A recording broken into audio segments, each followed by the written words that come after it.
Монгол телевизийн мэдээний албар Rio Tinto-гийн гүйцэтгэх захирал John Sebastian Jack-тай уулзаад байна. Монгол тавтаа морилно. Баярлалаа. Тэгэхээр энэ удаагийн айлчлалаар та ямар асуудлыг чухалчлан хэлцгээр ирэв? Маш сайхан асуулт байна. Энэ удаагийн айлчлал их онцгой болж байна. Сүүлийн 3 жилд би Монголд 25 удаа иржээ. Харин надад энэ удаа Rio Tinto-гийн туузыг бүрэн бүрэлдэхүүнээр нь авчрах боломж анх удаа олдлоо. Бүр 3 хоногийн хугацаатай шүү. Энэ хүмүүс бол маш завгүй хүмүүс байдаг. Эдгээр хүмүүсийг 3 хоногийн хугацаатай Монголд авчирсан нь үнэхээр ховор завшаан болж байгаа юм. Бид сая дөнгөж төслийн талбай руу явж ирээд байна. Тэнд хагас өдрийн хугацаатай ажиллалаа. Энэ бас их үр дүнтэй сайн айлчлал болсон гэж үзэж байгаа. Туузын гишүүд гүний уурхайн байгууламжийн бүтээн байгуулалтыг өөрсдийн нүдээр үзэж танилцлаа. Тэднийг бүр уурхайн гүн рүү ч аваачиж үзүүлсэн юм. Энэ жилийн эцсээр гүний уурхайн бүтээн байгуулалтанд ажиллах ажилчдын тоо 2400-аар нэмэгдэж байна. Энэ бол урт хугацааны төсөл юм. Зөвхөн дэд бүтцийг л барьж байгуулахад 5 жил зарцуулдаг. Ахиад 7-оос 9 жилийг бид бүтээгдэхүүний үйлдвэрлэлийг нэмэгдүүлж, үйл ажиллагааг жигдлэхэд зарцуулна. Мөн оюу толгой төслийн нийт ажилчдын 93% нь Монголын иргэд байгаа нь үнэхээр сэтгэгдэл төрүүлэхүйц байлаа.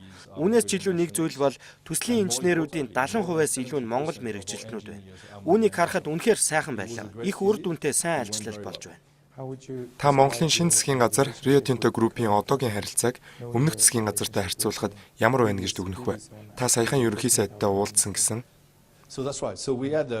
Тийм ээ, бидэнд энэ 7 хоногийн ихээр шинэ ерөнхий сайдтай уулзах боломж гарсан.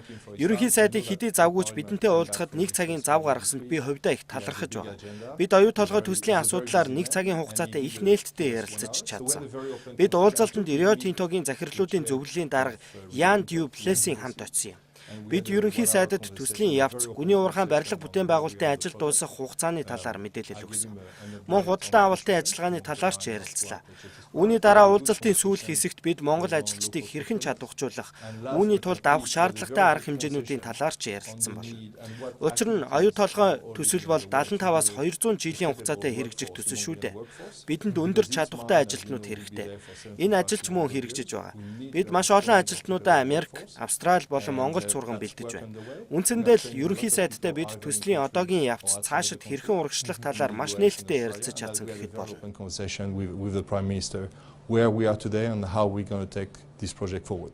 So, with your whole board visiting Mongolia for the first time. Энэ удаа төлөөлөн удирдах зөвлөлөөрөө бүрэн бүрэлдэхүүнээрээ ирсэн гэлээ. Оюутлогоо төслийн бодит үрээ шиг 2021 оноос гарч эхэлнэ гэж ярьж байгаа.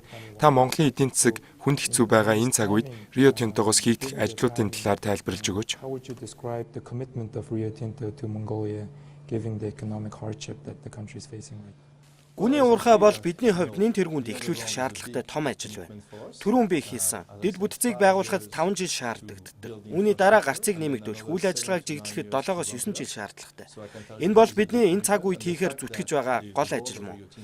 Мөн Rio Tinto-гийн туузын зөвлөл бүрэн бүрэлдэхүүнээр Монголд 3 хоногийн хугацаатай ажиллаж байгаа нь энэ ажлыг хэрхэн чухалчлан үзэж байгаагийн илэрлэл юм.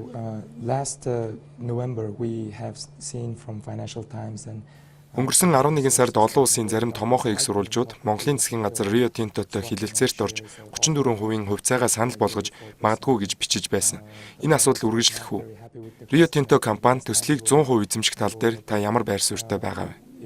Would you comment on if do you think Rio Tinto would consider taking more ownership of the project? Энэ удаад миний хэлж чадах зүйл бол бид энэ төслийг эхлүүлэх тал дээр хамаг анхаарлаа хандуулж байна. Төслийг аюулгүй, үр ашигтай сайн практикаар ажиллуулж эхлэх.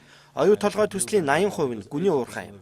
Тэгэхээр одоогоор нэгдүгээрт яригдах асуудал бол төслийг цаг хугацаанд аюулгүй, боломжит хамгийн сайн хэлбэрээр эхлүүлэх асуудал юм. Үүнд одоогоор бид хамгийн түрүүнд анхааран ажиллаж байгаа. Миний сүүлийн асуулт бол Rio Tinto Group Монголд өөр төсөл сонирхох уу? Монгол улсад эрдэс баялагын салбарт өөр маш олон төслүүд байгаа гэж бодож байна. Ямар ч байсан эхлээд оюу толгой төслийн амжилттай эхлүүлье. Дараа нь бид энэ талаар ярилцаж болох юм. Энэ төсөл бол 75-аас 200 жил хэрэгжихэд хангалттай том төсөл. Үүнийг хэрэгжүүлэхэд бид өөр зүйлд анхааралгүйгээр хийх ажил маш их байна. Тэгэхээр оюу толгой төслөө л амжилттай явуулах хэрэгтэй.